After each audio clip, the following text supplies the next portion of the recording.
nada.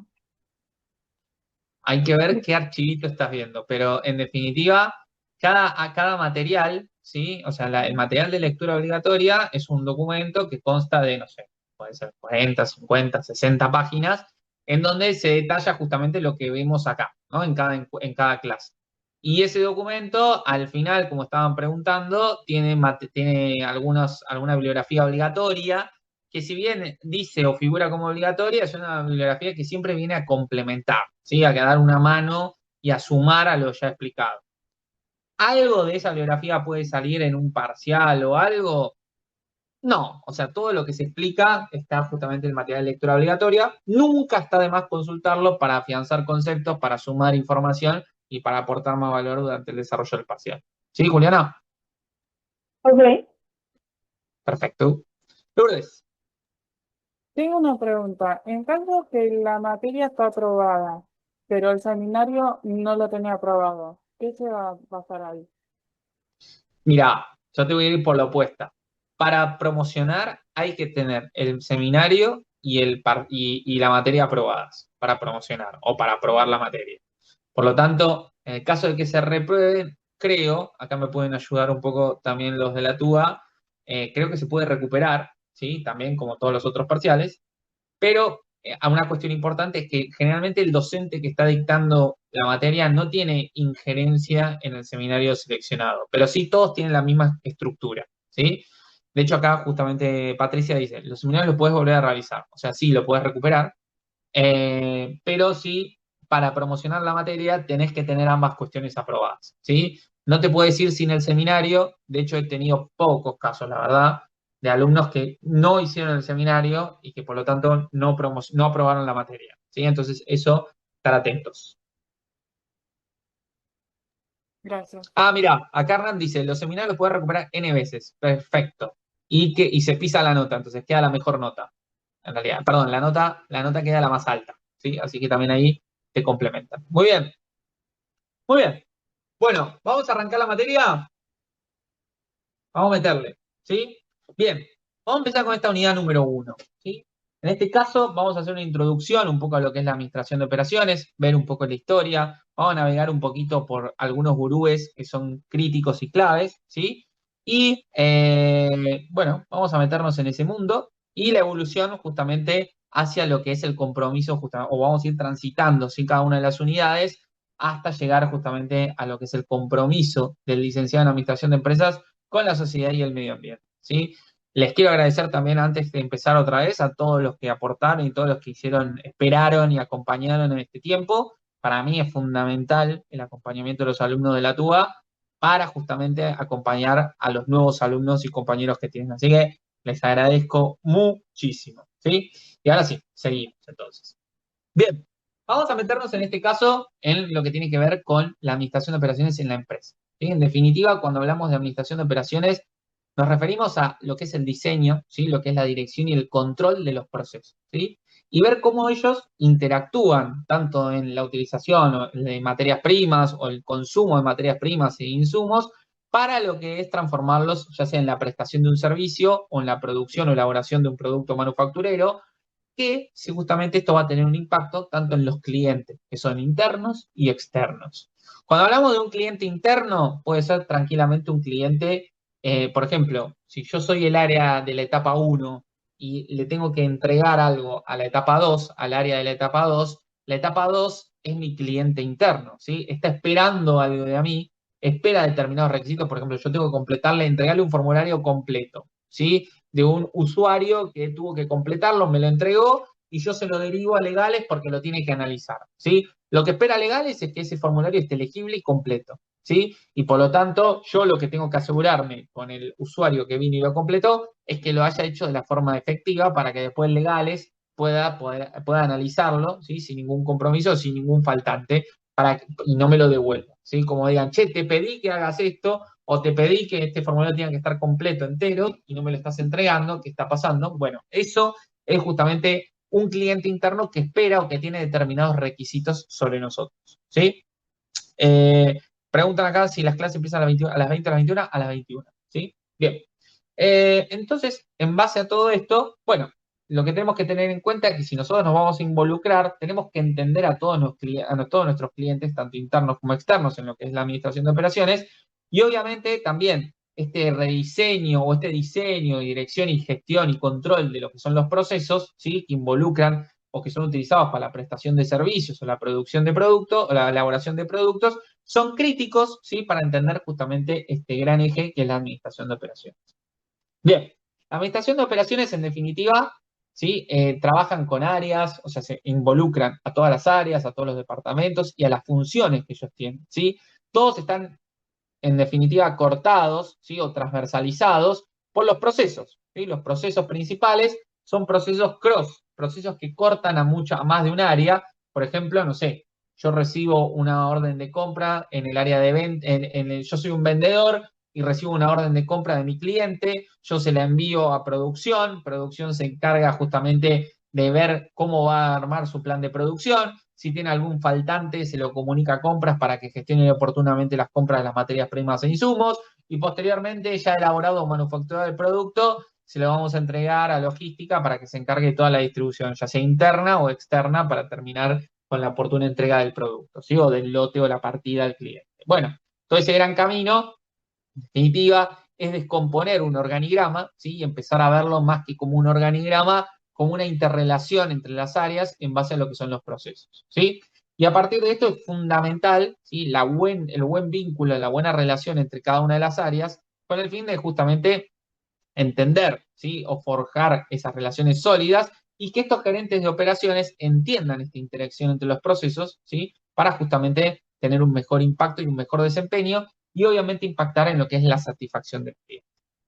Bien, por otro lado, hay ejes o cuestiones, ¿sí? O aspectos que pueden llegar a tener un impacto, ¿no? Por ejemplo, lo que puede ser la competencia extranjera, ¿sí? O, por ejemplo, el desarrollo de nuevas tecnologías, ¿sí? Estamos en un mundo cada vez más globalizado, más abierto, ¿sí? Más permeable al ingreso de nuevos productos, al ingreso de nuevos servicios, al tener que desarrollar justamente nuevas prioridades competitivas, ¿sí? Hoy tenemos, no sé, productos que vienen de China e India que directamente avasallan cuanto a lo que son precios, algunos avasallan también en cuanto a lo que es calidad de servicio de postventa. Bueno, es función también de las organizaciones y el desarrollar nuevas estrategias, más allá de lo que puede ser un proteccionismo o no de parte de un gobierno, las acciones que puedan tomar un gobierno o no, independientemente de eso, es también el poder ver cómo una organización puede desarrollar otro tipo de prioridades competitivas, por ejemplo, decir, voy a mejorar mis plazos de entrega, ¿sí? O voy a mejorar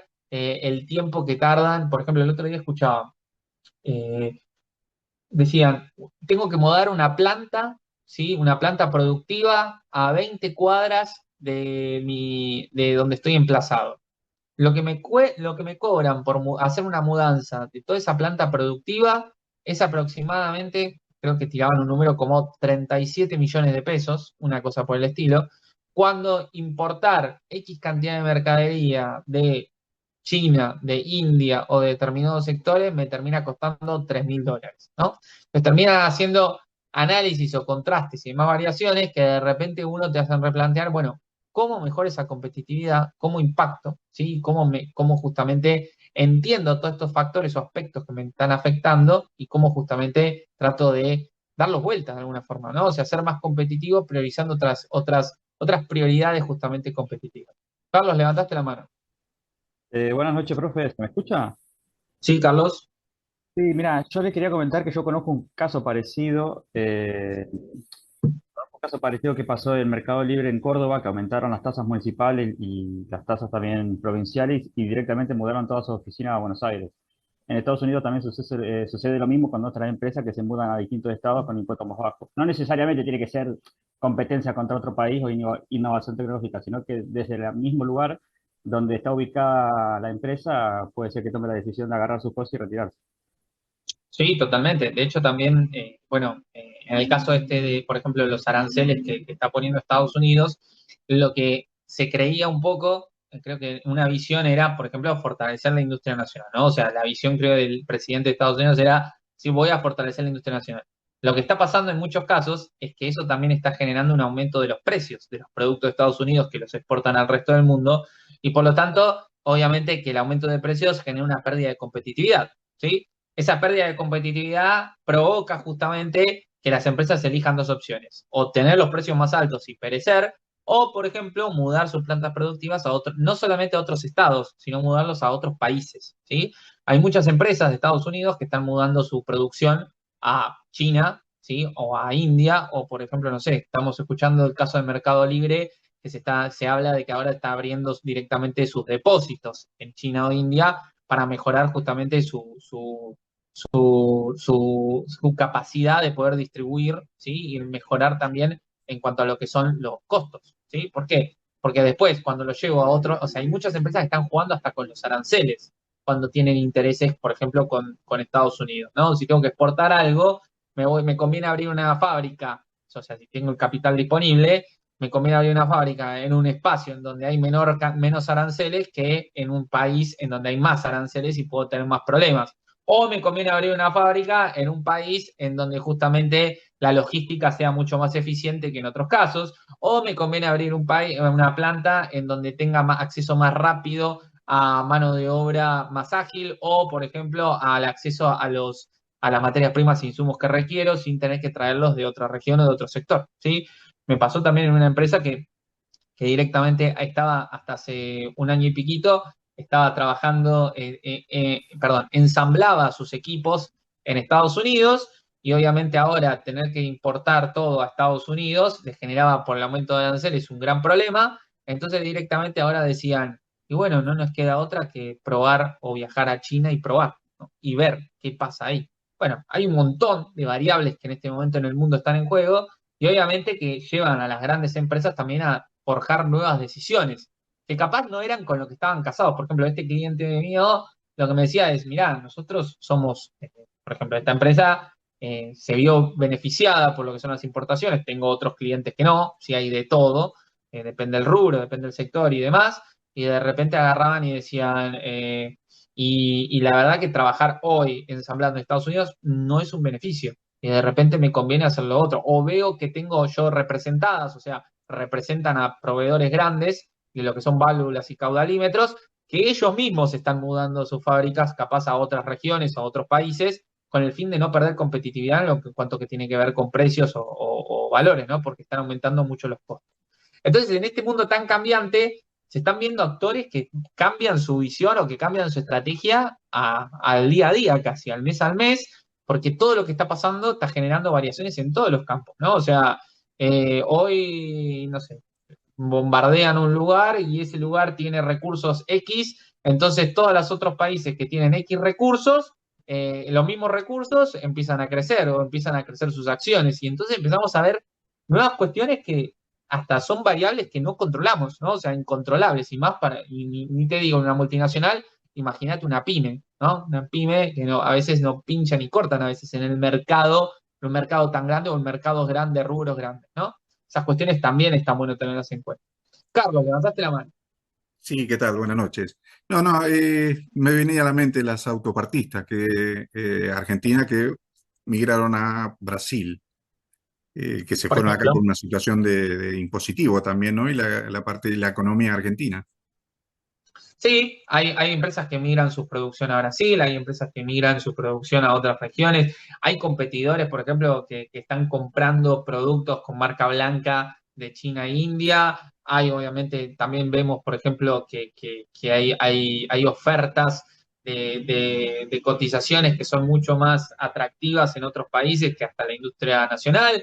Hay industria nacional que está sabiendo también acercarse y poder adaptarse a los cambios. O sea, es un gran camino en donde creo que hoy dicen, tenés la varita mágica para dar la solución, y no sabemos, porque cada cambio es incierto, pero también cada cambio implica una nueva estrategia, ¿sí? No sé, por ejemplo, últimamente, o sea, he visto casos de, por ejemplo, hasta no sé, se me ocurre ahora, cómo un cambio mínimo genera cambios enormes de nuevas oportunidades o nuevos negocios. O sea, la guerra de Ucrania y Rusia. ¿Qué hizo la gran mayoría o gran parte del mundo? Bloqueó un montón de servicios y productos en Rusia. ¿Qué hizo Rusia? Abrió esos mismos productos, esos mismos servicios adentro de Rusia y los empezaron a usar.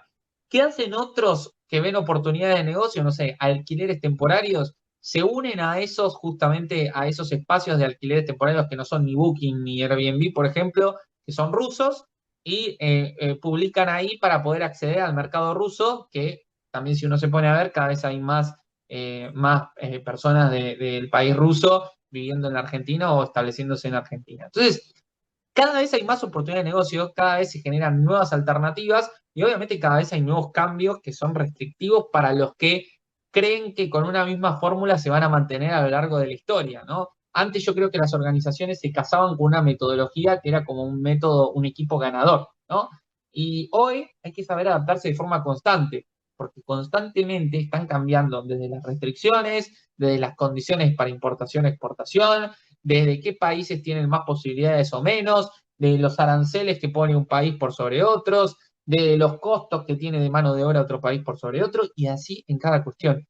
Y acá, algo que aclaro siempre es, yo no tomo partido por nadie, menos en una clase, ¿sí? Es decir, en estas cuestiones es una observación objetiva y ver justamente qué estrategias toman cada mercado y cada parte y cada organización, ¿sí? Entonces, algo que es interesante también es el observar o el justamente acompañar desde la consultoría, por ejemplo, a lo que es el desarrollo de estos nuevos proyectos o nuevos negocios o nuevas estrategias, ¿sí? Acá Manuel dice, algunas empresas también se mudaron buscando seguridad jurídica, escapando un poco del sindicalismo, también sucede, o sea, hay muchas empresas que tienen una gran cuestión o tienen un sindicato muy presente y eso también les genera una gran cuestión. Hay empresas que ya desde la época de hace mucho tiempo que generan dos sociedades anónimas, ¿sí? O dos empresas, con el fin, porque cuando tienen la logística pueden llegar a tener camiones y si se meten, no sé, el sindicato de camioneros implica un cambio y empiezan a generar otros cambios y capaz ellos no están interesados, otras lo involucran y no hay ningún problema. Entonces, hay de todo en las estrategias desarrolladas, ¿sí? Hay que ver justamente para dónde se encaja y qué es lo que mejor justamente queda o se adecúa a la estrategia de la organización, ¿sí?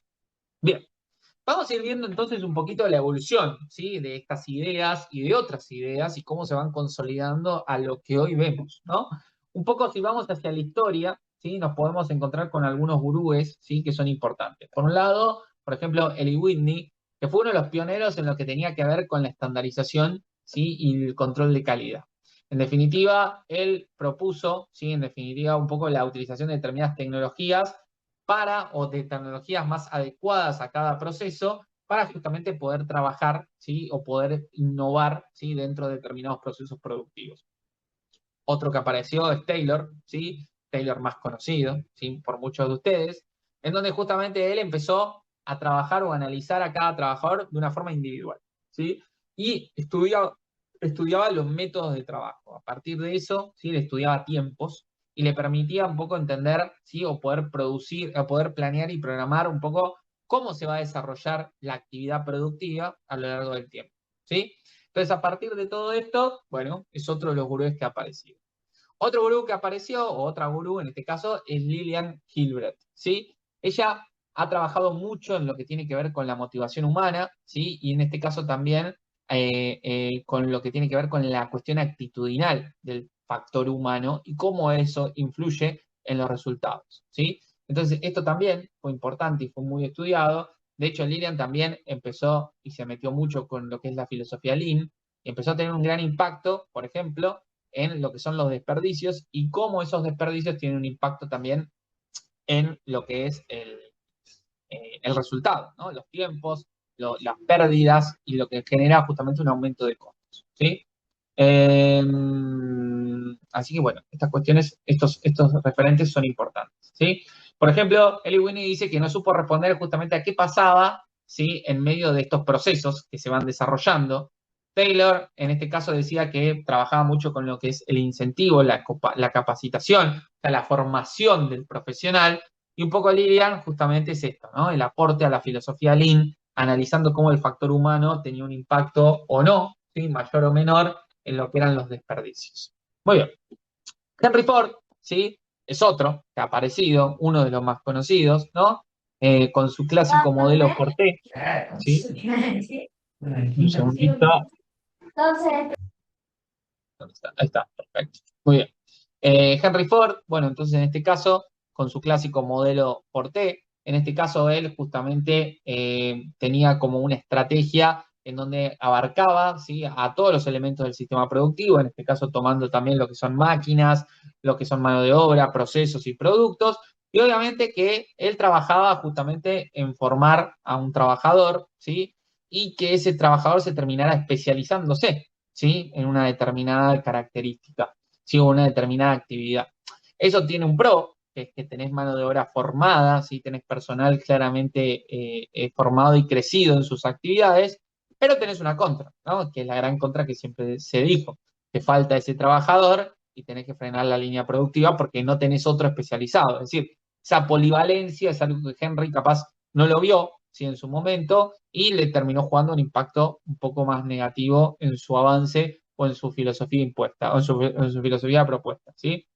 Entonces, en definitiva, esto terminó chocando, ¿sí?, con nuevas realidades, ¿sí? Por ejemplo, el hecho de la formación del profesional o de la mano de obra terminó impactando también con la creación de los sindicatos, en donde esas personas se agrupaban, entonces tenían mayor poder de negociación de alguna forma, y eso obviamente terminaba impactando capaz en el empresario. Obviamente, si eso está mal pedido es un problema, si está bien pedido, es un pro y crecimiento del trabajador, obviamente, ¿sí? O sea, es cómo se mida o cómo se maneje, ¿sí?, esa vara o esa nueva herramienta.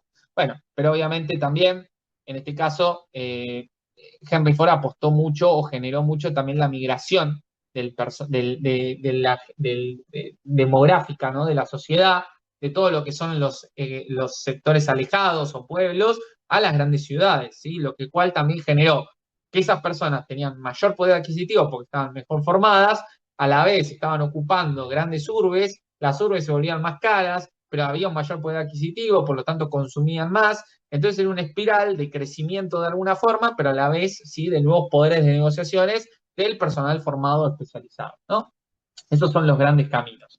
Y obviamente que él, o sea, su forma o su modelo inicial de trabajo, ¿sí?, es que él trabajaba justamente con una mano de obra que venía de las afueras, que tenía ganas de trabajar, que estaba ávida de crecer económicamente, pero obviamente esa mano de obra luego formada, bueno, tenía otro poder de negociación, tenía otras necesidades, y también estaba en ese punto de que si yo te falto, esta etapa del proceso no se hace. Entonces, ¿qué vas a hacer? Bueno, y esas fueron las grandes dicotomías o las grandes dificultades que enfrentó Henry Ford.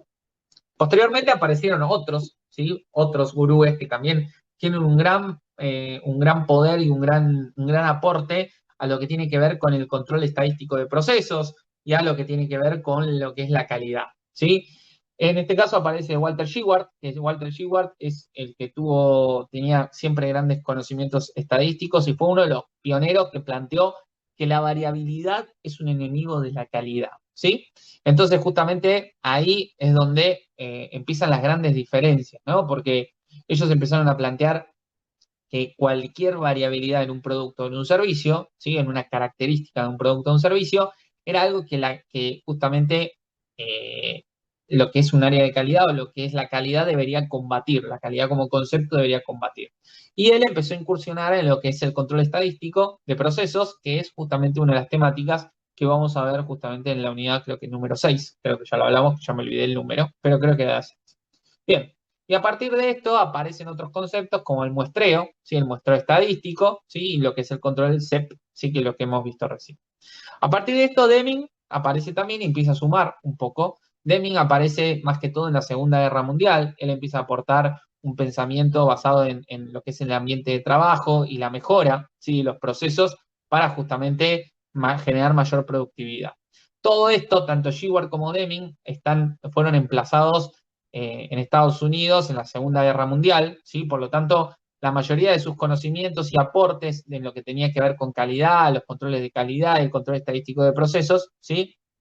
Eh, eh, tuvieron un gran peso en la industria pesada, ¿no?, en la industria armamentística, ¿sí?, en el desarrollo de tanques de guerra, hasta balas, ¿sí?, hasta misiles, ¿sí? Ellos se apoyaban mucho en el control estadístico de procesos en justamente tratar de disminuir la variabilidad en ese tipo de productos. Pero posteriormente esto se siguió derramando y obviamente todo lo que viene de lo pesado generalmente termina decantando en lo que tiene que ver con la industria automotriz, y obviamente eso después se puede ver y se puede ampliar a otro tipo de productos, y como estamos hoy en día, que lo que más predominancia tiene es la industria de los servicios, bueno, hoy en día hasta el control estadístico de procesos se puede derramar, ¿sí?, en lo que es el análisis del desempeño de un servicio o de una característica asociada a un servicio, ¿sí? Eso lo vamos a ir viendo un poquito más adelante. Esto es para dejar un poquito la migaja, ¿no? Para después. Bien. Bueno, ya nos vamos a Oriente, ¿sí? Aparece Taichi Ohno, ¿sí?, que junto con Toyoda son los que empezaron a ver o analizar que los trabajadores en la planta, ¿sí?, podían aportar mucho a lo que es la mejora continua, ¿sí? Y esa mejora continua se veía justamente en la formación de círculos de la calidad, ¿sí? Pequeños equipos de trabajo que podían aportar mejoras, ¿sí?, en lo que tiene que ver con los procesos que desarrollan, y justamente apuntar a tratar de solucionar problemas como, por ejemplo, el tiempo largo o de grandes demoras que se pueden perder, o que son costos, ¿sí? Los tiempos son costos. En definitiva, lo que tiene que ver con la puesta a punto de una máquina, ¿sí?, o el cambio de herramental o el cambio de máquinas, ¿sí?, en donde justamente empezaban a haber esas pequeñas pérdidas, ¿sí?, esos pequeños desperdicios o esos grandes desperdicios que justamente generaban improductividad, ¿sí? Acá Araceli había dicho ineficiencia, que me gusta también de ese punto, y a partir de eso, ver cómo se trabajan y cómo se van a avanzar. Todo esto lo que apunta principalmente es tener flexibilidad en los procesos, adaptabilidad. Y justamente eso es lo opuesto, ¿no?, a lo que pregonaba Henry Ford, en donde solo vendía un Ford T de un mismo color, ¿no? Y ahora aparecen el toyotismo, Taichi Ohno, Toyoda, tratando de plantear una flexibilidad en los procesos que te daba justamente una flexibilidad también en los productos que vos estás comercializando, ¿no? En este caso, por ejemplo, autos. Y en definitiva, eso rompía un poco ese esquema, y es la nueva vuelta de rosca que Oriente le pudo dar, ¿sí?, a esos pensamientos, ¿sí?, basados en lo que es la variedad de productos y la flexibilidad en los procesos, ¿sí?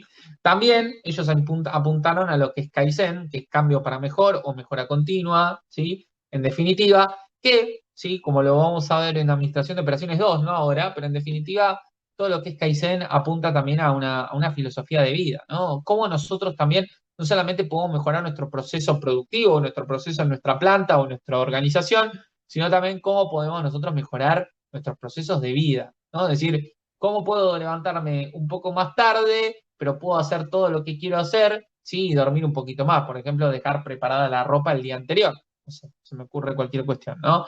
O dejar todo acomodado para el desayuno y no tener que levantarme y estar corriendo, ¿sí?, por ejemplo, a partir de esto, ¿sí? Estos son grandes caminos que justamente se están proponiendo. Bien, y ahora nos vamos un poquito más a la actualidad, ¿sí?, en donde aparecen otro tipo de gurúes, por ejemplo, ¿sí?, nuestro gran y queridísimo Peter Ferdinand Drucker, ¿sí?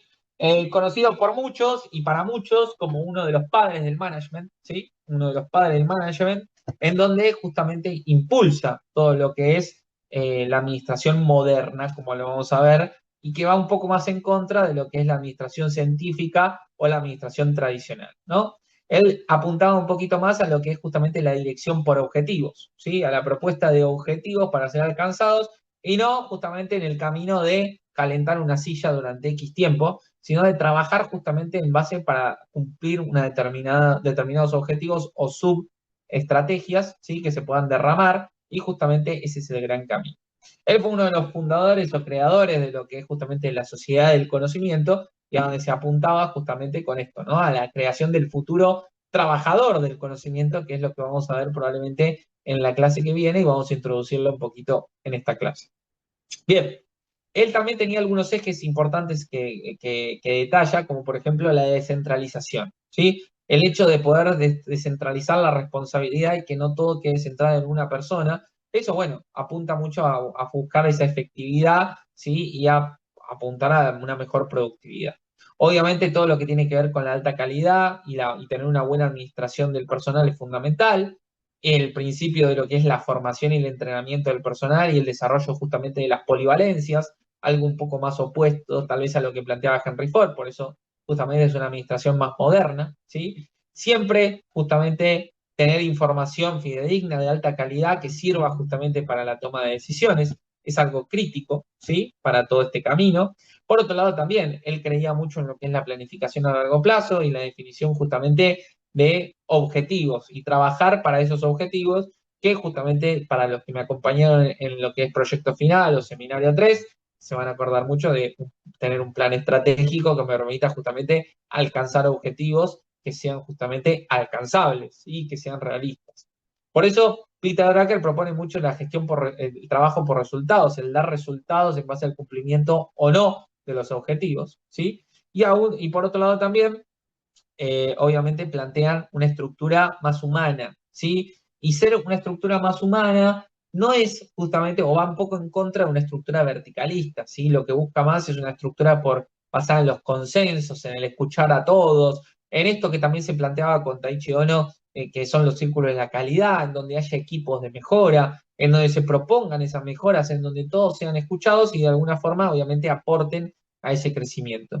Muchas veces los dueños de la mejor o de la información más fidedigna te la dan, obviamente, las personas que están adentro o viviendo cada proceso en el día a día. Y a veces uno puede encontrar las mejoras más nutritivas o la información más nutritiva de esos miembros del equipo, esos miembros de la organización, más que de uno que va escuchando o le cuentan, ¿sí? Más que otra cuestión. Entonces, justamente ese es el gran camino y una de las propuestas de Peter Drucker. Después, otro de los gurúes que han aparecido más en la administración moderna es nuestro querido también Michael Porter. También los que siguieron Proyecto Final lo deben conocer, pero bueno, Michael Porter en definitiva, o Porter, en definitiva, él habla mucho de la influencia de estas fuerzas externas, ¿sí? Ajenas a las organizaciones, que hay que considerarlas como parte de la estrategia, ¿sí? O sea, esto es importantísimo, ¿sí? Ver cómo los competidores, cómo los proveedores, cómo los clientes tienen un impacto, cómo potenciales productos sustitutos, cada vez más, ¿no? Están apareciendo productos sustitutos que no quieren decir que vienen a cumplir solo la misma función, sino que a veces tenían otra función y de forma indirecta también cumplen esa misma función, ¿no? Por ejemplo, el fax versus el WhatsApp, ¿sí? El WhatsApp no está creado para enviar un documento, pero entre sus distintas variables tiene la posibilidad de enviar un documento o una foto. Y si yo directamente saco una foto, ¿para qué quiero un fax? ¿No? Entonces, son esos grandes cambios que son obvios, pero hay otras cuestiones que también vienen a jugar ese rol de entender justamente esas cuestiones o los productos sustitutos como justamente esos cambios, ¿sí? Bien, obviamente todo lo que tiene que ver con la competitividad, la ventaja competitiva y la innovación son fundamentales y empieza a aparecer otro concepto que es el valor compartido, ¿sí? Ese concepto de valor compartido, ¿sí? En definitiva, bueno, antes él habla de la innovación, ¿sí? Que en definitiva es la introducción de un cambio radical en un proceso, en un producto o en un servicio, ¿sí? Y que justamente genere alguna novedad o algún justamente cambio que tenga un impacto obviamente en nuestro cliente. Ahora vamos a hablar un poquito de ese valor compartido, porque también aparece Prahalad, ¿sí? Prahalad es, la verdad que es un luchador con visión de lo que es el tercer mundo también y el desarrollo, ¿sí? De los países en vías de desarrollo justamente, o del crecimiento, del apoyar el crecimiento de los países en vías de desarrollo, del lado de adaptar, ¿sí? Los productos y los servicios a las realidades de cada país o de cada tipo de economía, ¿sí? Entonces, justamente, él hablaba de que las organizaciones, y fíjense qué más se parece a responsabilidad social empresaria que esto, ¿no? Que las organizaciones deben dejar de ver a la pobreza como una carga o un problema y justamente tratar de mejorar y ocuparse, ¿sí? Hacia cumplir las necesidades de ellos. ¿Por qué? Las personas, independientemente de su condición social, tienen necesidades y obviamente que también esa creación de ese valor compartido, esa creación compartida, es justamente apuntar al desarrollo de esas economías y al cumplimiento de las necesidades de esas personas. ¿Sí? Podemos revivirlo y es un tema. Pero bueno, Prajada en este caso justamente se enfoca en algunos ejes que son importantes. Voy a citar algunos, pero el resto quedan acá disponibles también. Por ejemplo, esto de entender que los precios del mercado van a ir variando, ¿sí? O que se pueden adecuar justamente a los países que están en la base de la pirámide versus los que están en la punta de la pirámide, ¿no? Los que están desarrollados versus los que están en la base en condiciones de diferencias socioeconómicas, bueno, y pensar, bueno, ¿cómo me puedo adaptar? ¿Cómo puedo llegar?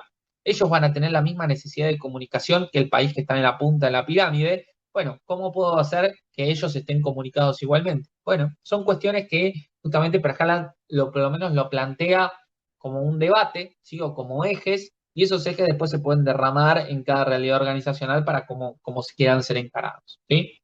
Bien, también, ¿no? Esto de proponer soluciones híbridas en base a la innovación, ¿sí? Poder justamente utilizar algunas tecnologías que son un poco más antiguas o capaz menos, ¿sí? Menos variedad tecnológica, menos avance tecnológico, pero igualmente proponer una solución a determinados temas, ¿sí? También es algo crítico y que es un eje importante para lo que es Prajalad, para poder seguir en ese proceso, ¿no? Alejandra, levantaste la mano. ¿Cómo está, profe? Buenas tardes. ¿Qué Consulta, tal? perdón, el PowerPoint este que usted está pasando, ¿después lo podemos ver en algún lado? Sí, todos los PowerPoint están subidos en el campus virtual, ¿sí? Así que cuando todo esté solucionado, todo está subido, tanto la clase como estos PPT, O los ¿sí? Que Power. están en Perfecto, PDF. listo. En la parte de, o Listo, sea, una gracias. vez que se te habilita la unidad, ahí te aparecen las clases. O sea, el material completo que había comentado al principio el profe y abajo está la presentación. Mirá Lourdes, ¿eh? Ya estás formada, ¿eh? Ya sos una alumna más, ¿eh? Yo Así sumeo sí, todo ¿eh? sumeo todo el campus, así que por eso.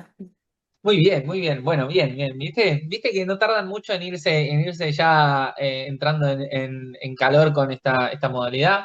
Bueno, bien, bien. De hecho, yo, o sea, hice la tecnicatura en forma presencial, pero tenía un par de materias que era virtual, era informática, obligatoriamente era virtual, Muy pero bien. no sabía utilizar mucho el campus eh, hacer tanta materia. Si bien la modalidad de ese campus, a la diferencia de la otra UTN, es muy distinta, entonces lleva tiempo a acostumbrarte. Sí, tiene sus variaciones, pero creo que a la larga todos, o sea, creo que todos los campos se van a ir llevando, o sea, tienen solamente que ver con la versión del Moodle, pero en definitiva, cuando ya más o menos todos se van actualizando, todos somos del mismo formato. Pero bueno, a veces en algunos casos tarda más, en alguna regional tarda un poquito más, etcétera, pero en definitiva, si todos usan la herramienta Moodle, que es un software libre, ya todos se van adaptando a la tarde o temprano. Bien. Sí, no te preocupes, Belkis. Vamos a la próxima. Consulta el tema del seminario, ¿es individual o en grupo individual? Bien, seguimos. Hicimos un leve corte y volvemos. Bien, entonces, Prajalad apuntaba en estas cuestiones, apuntaba también al rediseñar, ¿sí? Nuevas políticas de lo que tiene que ver con la logística y el empaque, ¿sí? El packaging en general. Eso genera accesibilidad, ¿sí? Piensen que también los empaques a veces secundarios son más lujo que el producto que hasta estamos consumiendo a veces, y eso obviamente tiene un impacto en el precio y muchas veces la adaptación de ese tipo de empaques o justamente hacerlos biodegradables o cumplir con determinadas reglamentaciones de medio ambiente, obviamente que terminan teniendo un impacto positivo. Lastimosamente, creo, de alguna forma, por así decirlo, los países primermundistas tienen mayor preocupación en la mayoría de los casos, no te puedo decir en todos, o sea, la sociedad de los países primermundistas tiene una mayor preocupación por el impacto ambiental que se genera versus, por ejemplo, otros países, por ejemplo, no sé, la Argentina, en donde capaz un producto que capaz es más barato pero genera más emisiones, nosotros estamos dispuestos a consumirlo, ¿sí? Pero es por justamente algunas cuestiones, por cuestiones socioeconómicas o cuestiones de accesibilidad. Por ejemplo, en un avión, ¿sí? En un vuelo de avión, si uno viaja, por ejemplo, de un país a otro en Europa, hasta tiene la posibilidad de ver el impacto en la huella de carbono que tiene ese vuelo versus otro, y justamente a partir de eso la gente termina eligiendo un vuelo por sobre otro, ¿no? Pagando X cantidad de euros más o menos. Nosotros vemos un vuelo que es tantos euros menos y nos tiramos a ese, no lo pensamos dos veces, ¿no? Entonces esas cuestiones son a veces esas diferencias que si se maximiza y se analiza en distintos casos, bueno, hay un impacto cada vez mayor. Pero bueno, dentro de todo esto, también Prajalad apunta a la reconstrucción de toda esta infraestructura logística, de todo este camino, y hacerla un poco más versátil, más adaptativa, ¿sí? Un poco entendiendo las realidades de cada economía y de alguna forma ver también, ¿no? ¿Dónde puedo desarrollar economías? Por ejemplo, no sé, China ha crecido en su clase media en un determinado periodo, que ha empezado a viajar y de repente los que viajan a otro país ven contingentes chinos yendo de un lado para otro. Pero de repente hay otras economías que están ya, la China se empieza a ver estancada y empezamos a ver otras economías que están creciendo cada vez más y obviamente, por ejemplo, empiezan a aparecer y empiezan a tener mayor impacto. Otros empiezan a desarrollar otro tipo de estrategias, etcétera. Bueno, dentro de ese gran camino de desarrollo de economías que estuvieron en desarrollo y que van creciendo, bueno, es un poco también la visión de Prahalad, un poco adaptada a la realidad que hoy nos toca vivir, ¿no? Independientemente del país o del nombre del país, ¿no? Es un poco ese camino. Bueno, también algo importante es la formación del consumidor, ¿no? El educar al cliente en lo que es el uso del producto, el pensar justamente también en productos que sean resistentes, ¿no? Y, por ejemplo, ir en contra un poquito también de lo que es la obsolescencia programada, ¿no? O sea, este concepto de que un celular va a funcionar X tiempo y después va a dejar de funcionar y que tenés que comprar el que justo está de moda en ese momento, ¿no? O sea, tratar de evitar eso y obviamente que eso va totalmente en contra, capaz, de países en que estén en vía de desarrollo, que están en algunos casos luchando por acceder a ese celular, versus otros que tienen más accesibilidad. Bueno, esas son las cuestiones que también Prahalad busca contrastar y busca combatir, ¿sí? Bueno, la flexibilidad, ¿sí? Todo esto obviamente tiene un impacto muy importante para lo que es para Prahalad. Bien, vamos a ver algunos nuevos escenarios, ¿no? Algunas nuevas realidades, algo que verdaderamente siempre me digo, me tengo que sentar cada vez más seguido a poder analizar cuáles son los nuevos escenarios y las nuevas realidades, ¿no? Hoy en día estamos en lo que es la era de la información, ¿sí? La era en donde el trabajador se transforma en un trabajador del conocimiento, en donde justamente con lo que es el Internet de las cosas o Internet of Things o lo que es Big Data o lo que es cada vez más la creación de contratos inteligentes, obviamente con todo lo que tenga que ver con la inteligencia artificial, la interconectividad que puede generarse a través de algo tan básico que nos suena ahora como lo que puede ser Internet. Bueno, hay crecimientos cada vez más grandes y cada vez nos chocamos más con el concepto de, bueno, ¿qué es la nueva tecnología que está apareciendo? ¿Es una amenaza o es una ayuda para el crecimiento? ¿Sí? Cada uno puede decir, o pueden acá, siempre surgen debates diciendo, bueno, es una amenaza, ayuda a crecer, etcétera. Desde mi punto de vista, siempre creo que mientras la sepamos utilizar y la sepamos tomar a nuestro favor, siempre nos puede transformar más en trabajadores del conocimiento que en trabajadores que podemos ser sustituidos de alguna forma por las nuevas tecnologías. Y es un poco esto, ¿no? El tomar datos para transformar en información, para volverla a conocimiento y para poder innovar, ¿sí? Si uno puede utilizar todo esto para poder crecer, ¿sí? O para poder generar nuevos producidos o para tener un ping-pong, por ejemplo, un emprendedor solitario, ¿no? Como a muchos nos toca hacer, y de repente encontrarnos con una dicotomía de qué hago, ¿sí? Y de repente poder tener una herramienta que te permita pimponear determinados ejes o determinados conceptos y que te pueda ayudar a tomar decisiones, ¿sí? De forma más ágil, obviamente que te suma muchísimo, sin hablar de cuestiones que se pueden automatizar totalmente operativas no sé, con nuevas herramientas que van apareciendo que utilizan la inteligencia artificial, como puede ser, no sé, N8N y otras herramientas nuevas que cada vez se vuelven más trending y más importantes para la automatización. Bien, aparecen también nuevas realidades, un poquito más blandas, pero sí importantes. Patricia dice, profe, sin más allá, la pandemia abrió nuevos escenarios, como fueron los eventos, las ventas online, totalmente. Bueno, por ejemplo, cadenas como puede ser, no sé, Falabella, que se dedicaban más a tener tiendas, se vieron opacadísimas en esa época con lo que puede ser, por ejemplo, el crecimiento y auge de Mercado Libre que no paró, ¿sí? O, por ejemplo, no nos vayamos tan lejos, miremos lo que es la presencialidad versus la virtualidad en cualquier carrera de formación. Antes, lo que era, bueno, todo esto pende de un centro, que es el centro de e-learning. Bueno, el centro de e-learning trabajaba a un 10% comparado con lo que es ahora, ¿no? O sea, antes una carrera virtual o un curso virtual o lo que fuera, era algo más como visto un poquito más de lejos. Hoy es algo que todos hacemos y por eso tenemos 600 inscriptos y otros 600 esperando a ingresar, ¿no? O sea, esas son las grandes diferencias. Bien, Roberto dice, es un cambio más en la evolución, hay que adaptarse, formarse y encontrarle la utilidad para hacer un buen uso de la herramienta tecnológica. Respecto a la IA, la están utilizando mucho en educación y recursos humanos, sí, de hecho, hay un gran camino que estamos desarrollando también en la licenciatura en breve van a encontrar lo que es el concepto de un gemelo virtual.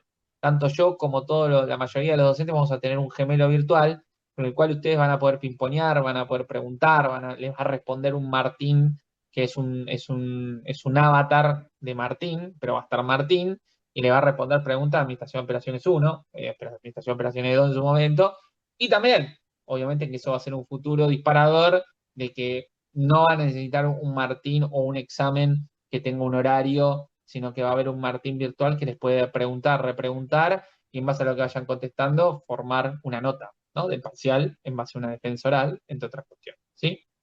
Entonces, ¿esto viene a matar a Martín docente? No.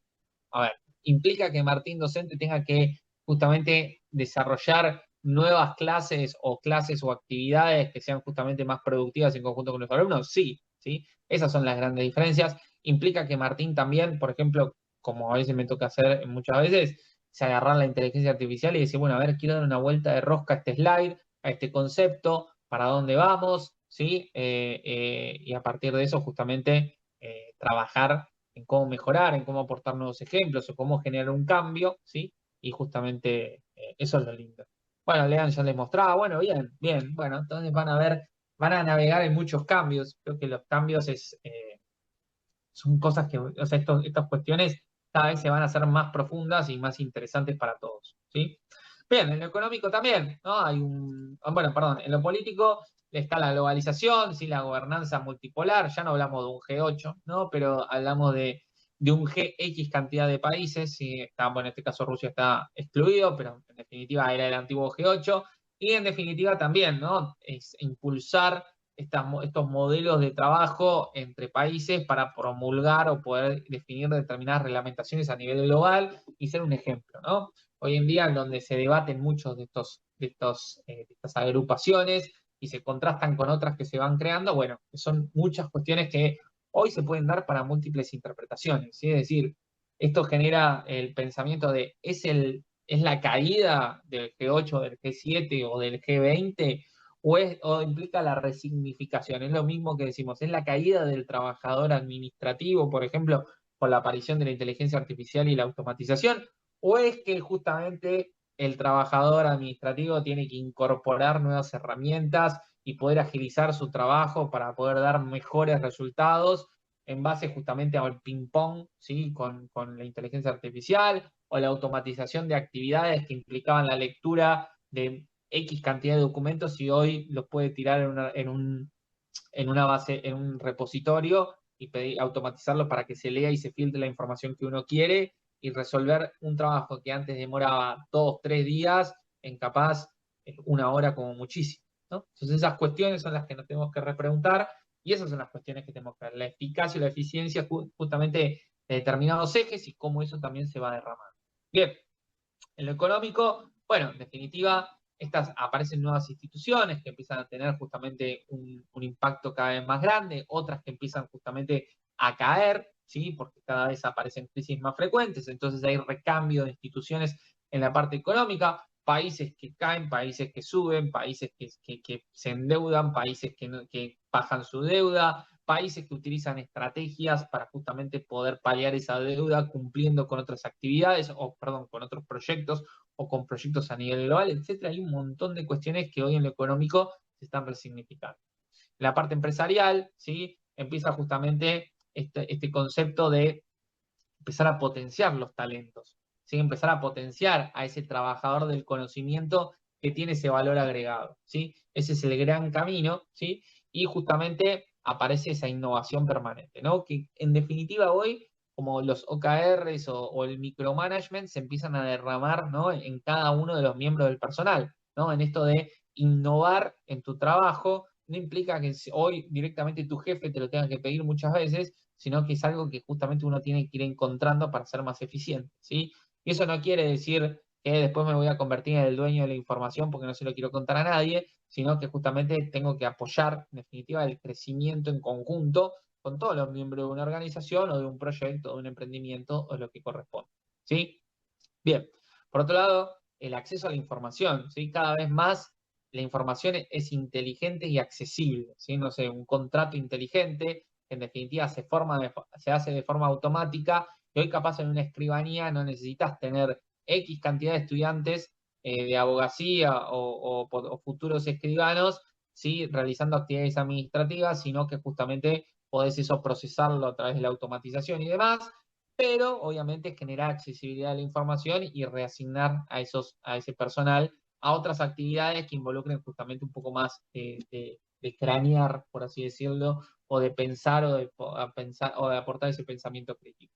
Y obviamente que de todo esto también se desprende todo lo que es el medio ambiente, ¿no? O sea, y lo vamos a ver más adelante, pero obviamente todo esto está impactando, porque también utilizamos nuevas tecnologías o la innovación que también tiene un impacto en el medio ambiente, y también hoy en día decidimos no medir mucho, si bien te dicen, no sé, consume tanto agua, preguntarle cómo estás al ChatGPT, bueno, en definitiva, también en el futuro vamos a preguntarnos el impacto que está teniendo, el impacto en la huella de carbono que está teniendo, obviamente, el uso o la innovación tecnológica y qué tanto se puede utilizar o qué tanto podemos minimizar ese impacto, ¿no? Bien. Y a partir de esto también Porter y Kramer plantean esto, ¿no? El propósito de una corporación debe ser definido en torno a la creación del valor compartido.